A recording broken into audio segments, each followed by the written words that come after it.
welcome to all our viewers on this third episode of Dhan Ki Baat. I am Dinsha, Helios Capital Mutual Fund India, and with me joining today is Samir Arora of Helios Singapore. And today, Samir, we're going to discuss your very favorite topic, which is the financial sector. Okay. It's close to your heart anyways. So, Samir, I've known you from 94, and I've worked with you from 2000 onwards. And forever I've seen you fairly bullish and overweight on the financial sector. What is the reason behind it? Thank God for that, that I have been overweight because it has helped me a lot. Actually, till very recently, that is till 2020, the financial sector massively outperformed the indices. First of all, big picture, a financial sector is a growth sector everywhere in the world, not just in India, but in India even more because of opening up of many relatively new sectors like mutual funds or credit cards or personal loans and all, which have happened in the last 4, 5, 6 years. But if you look at, first say that, is it a growth sector for the world? So you look at the billionaires list from say Forbes 2024, whatever the recent list I saw, there are some 2,300 billionaires in the world. And the highest number of billionaires individually are from financial sector. Not in absolute wealth, because the tech guys, one guy will make 200 billion or something. But if you just see the frequency of billionaires, the highest is in financial sector, which means that this is a sector which creates wealth. Second, if you look at the US top 400, which is called the US 400 list of billionaires, again by Forbes, number one highest are in financial sector. So financial sector is not just banks. You could be bank, brokers, fund managers, these fintech companies, anything related to finance and investments.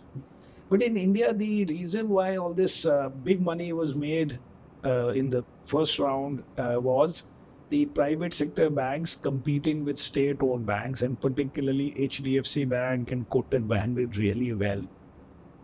So I think that financial sector is a growth sector. It has a high weightage, of course, but it has not done that well in the last 3-4 years.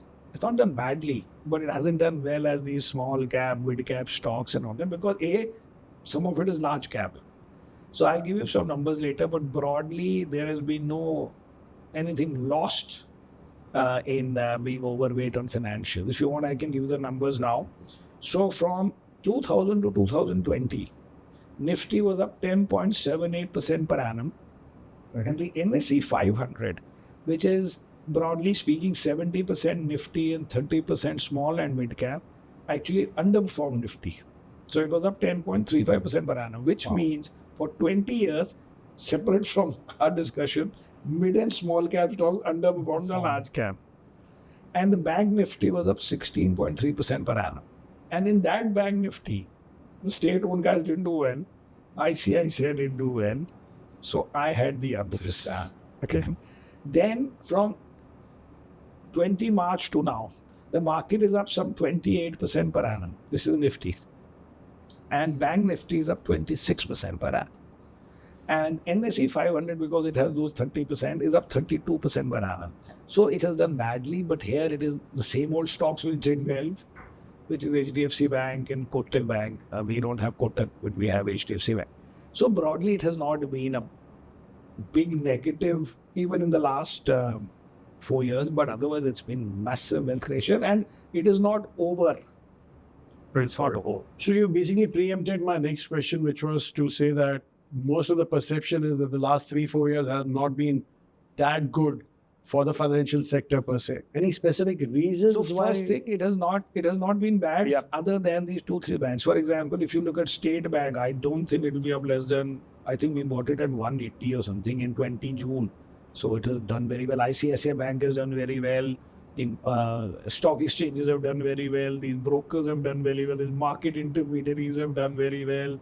NBFCs like Chola and all have done very well. So a large part has done well. I think this whole perception is because of 3 stocks: Bajaj Finance, HDFC Bank, Kotak Bank. We have only HDFC Bank, and we enjoyed the massive run of Kotak and Bajaj Finance up to 20. But after that, we've not had. So first is only these 2-3 stocks, but because they are big and because everybody owns some of them or someone own all of them, so it looks that the financial has not done well.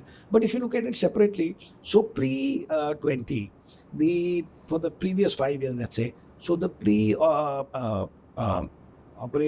the operating performance of the stocks, that is pre-provisions, the growth rate was some 12% per annum, okay, for the private sector banks, ex HDFC Bank. But if you put in the provisions, then I think they were zero or minus in those days. And similarly for state-owned banks, there was pre-provisioning profit, but after provision, they would all go into losses. Now, whatever is the pre-provisioning profit, the provisions required are very less. So therefore, the growth rate in the whole thing is very high. But as a delta, for the PSUs, that delta looks very big, and they had become very cheap after so many years of losses. So they have done very well. And these good guys never went into very bad provisioning cycle. So it looks as if their delta is not so interesting. Right. So it will go after some time, and it is already happening, I think, in some of these. Yeah. Okay. So that one more thing that I noticed, I've worked with you for the last 24 years, from 2000 onwards. Of that, probably 20 years of those 24, you've been fairly focused only on the private sector banks. And somehow you changed your view some couple of 3-4 years back, and it was timing also perfectly timed as such, because after that you saw the PSU rally. No, so PSU rally, we can't say we got it fully, but we had a lot of State Bank. And we got State Bank in June of 20 because if you took out the subsidiaries value, it was some 0.3 times book or something. And so because we had 7-8% in State Bank, we used to say, chalo koi nahi. But we could have got more. Nobody stopping us from having 3 more banks. But only maybe middle of 23 maybe, or end of 23, I bought Canada. Middle of 20, 1 year would be over by now maybe. So we bought Canada Bank, which also has done okay. But otherwise, we can't say that we have totally got it. But because we had a very big, in general, like 7-8% in one PSU bank, it helped. But overall PSUs, yes, just as an aside, overall PSUs also, I was never buying before. And now, over the last 2 years, we have, other than State Bank, had this HP, BP types, and Bharat Electronics also, we got it in time. So yes, there was an overall mindset shift towards saying that PSUs are not any longer untouchables. Previously, only State Bank in our mind was touchable. And the reason for that is that when we saw all our analysts and all, that it was not just that, say, defense PSUs are doing well, maybe because government has giving some orders in defense, but it was defense stocks, oil and gas stocks, it was mining stocks, it was everything related to government. Then it had to be something more than just, some sector win. It had to be the PSU win. And that then we investigated, and we felt that people were saying, now we don't know exactly, but then the Prime Minister's office or the Prime Minister was putting pressure on PSU, saying that you have to, I am your 70% shareholder, so you should contribute, not contribute, that you should treat us as aggressive shareholders, and that you should go and expand your markets and compete with the L&Ts or compete with whoever is your private sector competitor. So that is how slowly. And then we found that in the oil and gas, even recently leading up to the election, there were no price cuts and all, other than one measly 2% 2 rupee cut. So then overall, over the last 2-3 years, slowly we have added to everything. So that helped in, although we bought only one more bank, but yes. One more thing that has, I think, changed over the period is that with New India coming in, a lot of vibrancy has come into the sector. A lot of options have come into the sector. Correct. Would you want to? So, for example, that also is the demonetization helped a lot. Even the mutual fund industry, it also helped these fintech guys. It helped the Bajaj Finance type guys at that time, that you could do things online when others were not there and all that. And then because of market itself doing well, and the derivatives market doing well, and Zerodha doing well, then all these Angel and all these other guys came. Separately, because when we went into the wealth management industry, we realized how much money these distributors make off us. So we understood the wealth management is a good product, good company to have, IFL types or what I call 361 now or prudent or whatever. So therefore, there are many options to do. And actually, in all these sectors, as you can see from the slide here, basically the penetration of this in India is very low. If you look at household credit, say simple, big picture, household credit to GDP in India is some 38, 39%. In China, it is more than 60. In US, it is more than 70. Emerging markets are more than us.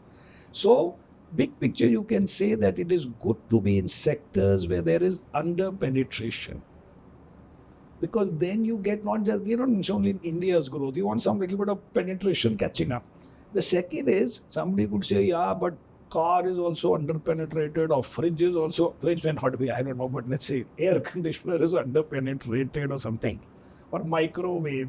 The thing is, there are unlimited number of competitors. Chinese are coming in, Koreans are coming in. If you are sitting at home, you can go to Dixon and Dixon will make for you, you put your label. Now Reliance is coming in.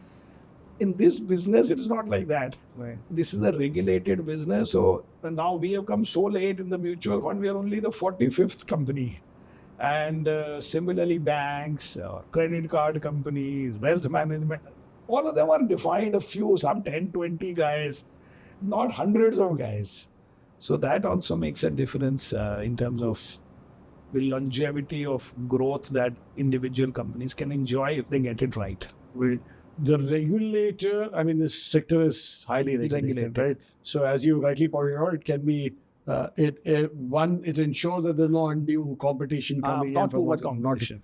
But on the other side, like it's a dual-edged sword, right? The risk involved. Then of late, it has been quite evident. Yes. I mean, you've seen quite a bit of action by the regulator. So where do you think you should show caution and how to? So the thing is, that's why you don't go for the very aggressive guys. So the guys who say that we go 13, 35%, there was a time for that. Now that way it's not that growth. But the regulation helps in the sense that we will never know exactly what is happening inside a bank or something. So if RBI is very vigilant, it might stuck somebody for a few months, 1 year, that you change this in your technology, but in a slightly longer period, it helps clean up that fellow and therefore doesn't, for the investor, maybe at that time he loses 5-10% on that stock or something. But over time, it makes it safer. And so my formula for this is very difficult to say who will be the next one hit. We already see the HDFC Bank, Kotak Bank, and Bajaj Finance, IIFL, and Paytm, that God goes on. So we are buying a little of some of these things and hope that the guy, even who gets caught in some regulatory issue, his life is not ending. It's just that he has to work harder for 1.5 years, at which time either you hold his stock or you sell it or you thank God if you don't have it at that time. Thank you, Samir, for this candid interview. And this is the thinking of why we are coming out with a financial sector fund. This is the first sector-specific fund from the House of Helios, and we're very kicked about it. It's going to be the Helios Financial Sector Fund, and we hope that all of our viewers are able to participate in this. Thank you for watching us. Thank you. Mutual fund investments are subject to market risk. Read all scheme-related documents carefully. Helios Mutual Fund, her term के लिए